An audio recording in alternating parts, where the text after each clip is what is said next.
अब मैं पाकिस्तान पे आता हूं।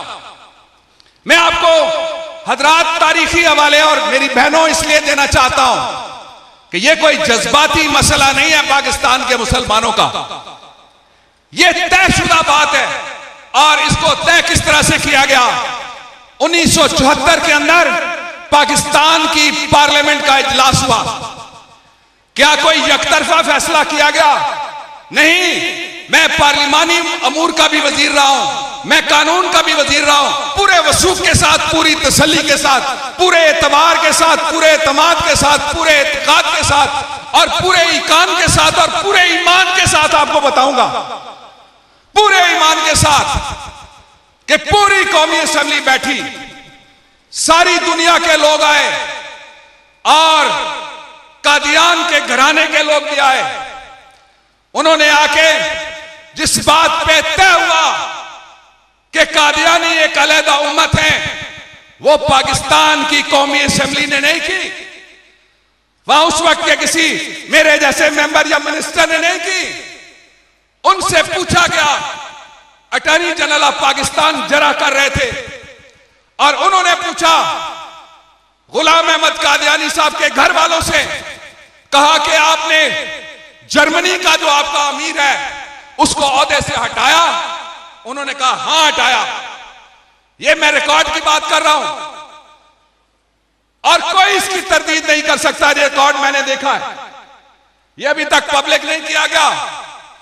मैं यहां आज ताजदार खत्म नबूवत कॉन्फ्रेंस के हवाले से यह मुतालबा करना चाहता हूं कि जो मुबाहिसा हुआ था, जो मुनाजरा हुआ था, जो मुजादला हुआ था, जो मुकाबला हुआ था, जो मुबाहिसा हुआ था पाकिस्तान की कौमी असेंबली के अंदर, उस पर से पाबंदी उठाई जाए। आपको कबूल है?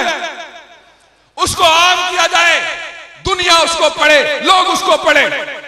तो गुलाम अहमद कादियानी के घर वालों ने कहा हां, हमने जर्मनी के कादियानी अमीर को हटाया था।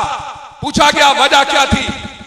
कहा गया कि उसने एक ऐसे शख्स का जनाजा पढ़ाया था जो हमारी उम्मत में से नहीं है। फिर पूछा गया और याह्या बख्तियार अटॉर्नी जनरल सवाल कर रहे थे कि वो किस उम्मत में से ताल्लुक रखते हैं। उन्होंने कहा उसका कसूर यह था कि उसने मुसलमान का जनाजा पढ़ाया था।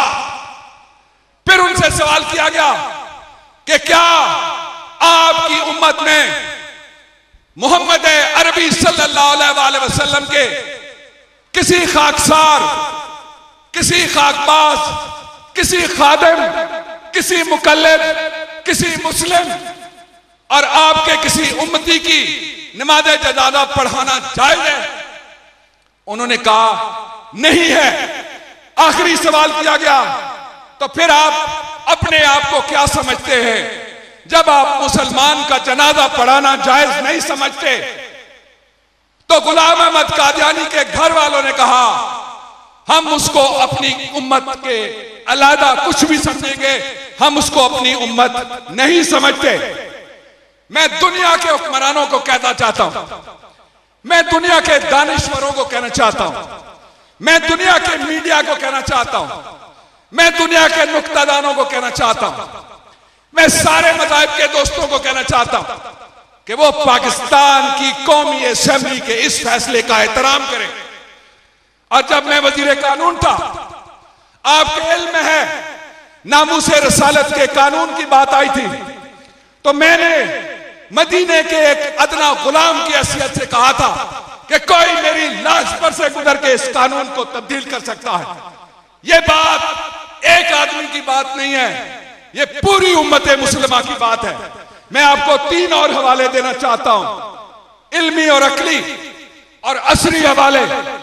पहला हवाला मैं ये देना चाहता हूं ख्वातीनो हज़रात कि दुनिया में दूसरी आलमगीर जंग के दौरान एक वाकया हुआ, जर्मनी में कुछ यहूदियों को मार दिया गया।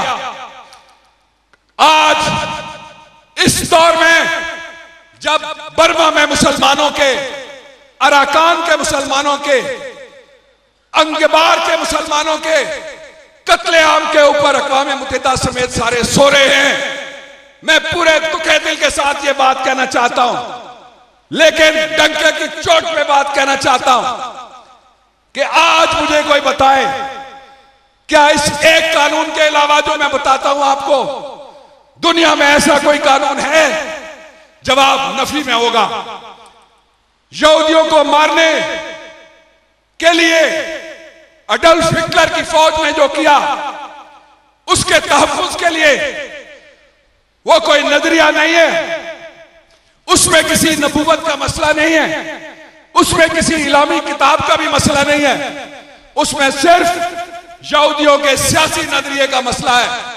होलोकॉस्ट का कानून बनाया गया और उसकी सजा वही रखी गई जो पाकिस्तान में खत्म नबूवत के इनकार में रखी गई है, तो इन्हें रसालत की रखी गई। दूसरा हवाला मैं यह देना चाहता हूं कि मैंने जो समरी लिखी वजीर कानून की हैसियत से, वो पीएलडी के अप्रैल 2012 के शुमारे में कानून के तौर पे शाया हुई है, उसको पढ़िएगा।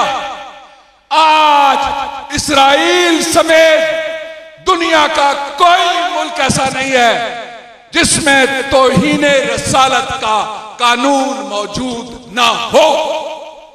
इसलिए मैं कहता हूं आलमी ऐवानों को, इसलिए मैं कहता हूं आलमी दानिश्वरों को कि पाकिस्तान के साथ अलहदा ऐनक इस्तेमाल मत किया करो।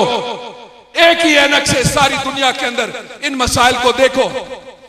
और फिर मैं एक अपने दिल की बात आपसे करना चाहता हूं, और वो बात यह है मेरे भाइयों और मेरी बहनों, मैं इस बात का कायल नहीं हूं, नई बात है, लेकिन सोचिएगा जरूर कि वो नबी जिसके बारे में अल्लाह ताला ने इरशाद फरमाया, वरफ़अना लका ज़िक्रक, कुरान में गारंटी दे दी कि मैंने तेरा जिक्र हमेशा के लिए बुलंद कर दिया। वो नबी जिसके बारे में अल्लाह ताला ने इरशाद फरमाया सूरह कौसर में, इन्ना शानिया का हुवल अब्तर, कि जो तेरे दुश्मन है, जाहिर है जो उसकी आल औलाद के दुश्मन है, जाहिर है जो उसके असहाब के दुश्मन है, जाहिर है जो उसके नजरिए के दुश्मन है, जाहिर है जो उसकी लाई हुई अल्लाह ताला की वही करदा आखिरी किताब के दुश्मन है, और जाहिर है जो खत्म नबूवत के दुश्मन है। उनके लिए अल्लाह ताला ने इरशाद फरमाया कि वो खसारे में, वो नुकसान में, वो झूठे हैं। इसलिए मेरे भाइयों, मेरे नजदीक दुनिया उलट जाए, मेरे नजदीक जलजला आ जाए, मेरे नजदीक तूफान बर्पा हो जाए, हुजूर मोहतरम सल्लल्लाहु अलैहि वसल्लम की कोई शख्स तौहीन नहीं कर सकता, कोई फर्द तौहीन नहीं कर सकता, कोई मुआशरा तौहीन नहीं कर सकता, कोई मुल्क तौहीन नहीं कर सकता, कोई मिल्लत तौहीन नहीं कर सकती। इसलिए कि आपका इकराम अल्लाह ताला ने बुलंद कर दिया और किताब में वादा फरमा दिया। आखिरी बात, इस वक्त जब मैं आपसे बात कर रहा हूं, मुझे यूके के मुसलमान वकील, जिनमें पाकिस्तानी भी एक वकील है, बैरिस्टर, उन्होंने टेलीफोन करके कहा कुछ दिन पहले रमजान में कि लंदन में कादियानियों की तरफ से एक नया मुकदमा दायर किया गया है,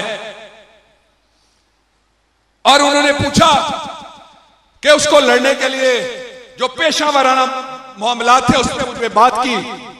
मैं सारे पाकिस्तान के उन लोगों से जो खत्म नबूवत के परवाने, जो हुजूर मोहतरम सल्लल्लाहु अलैहि वसल्लम की शान और आन के दीवाने, उनसे मैं अपील करता हूं कि वो इंटरनेट के ऊपर, अखबारात के अंदर आलमी इदारों को खत लिख के अपने जज्बात का इजहार जरूर करें। आप ये मत सोचें कि आपकी आवाज नहीं पहुंचेगी, आपकी आवाज पहुंचेगी। और आखिर में मैं नाज शरीफ पे मैंने कोशिश की कि मैं इल्मी आईनी मुगालते दूर करूं। नाज शरीफ पे अपनी बात का इख्तिताम करता हूं कि कुछ नहीं मांगता शाहों से ये शहदा तेरा, कुछ नहीं मांगता शाहों से ये शहदा तेरा, इसको काफी है फकत नक्शे कफे पा तेरा। दस्तगीरी मेरी तन्हाई की तूने ही तो की, मैं तो मर जाता अगर साथ न मिलता तेरा। और लोग कहते हैं कि साया तेरे पैकर का न था, मैं ये कहता हूं जहां भर पे है साया तेरा। मैं ये कहता हूं जहां भर पे है साया तेरा। और जितने भी सहारे हैं सुबुक करते हैं, इज्जते नफ्स बढ़ाता है सहारा तेरा। और एक बार और तू यसरब से फलस्तीन में आ, रास्ता देखती है मस्जिद अक्सा तेरा। और पूरे कद से जो खड़ा हूं तो ये तेरा है करम, मुझको झुकने नहीं देता है सहारा तेरा।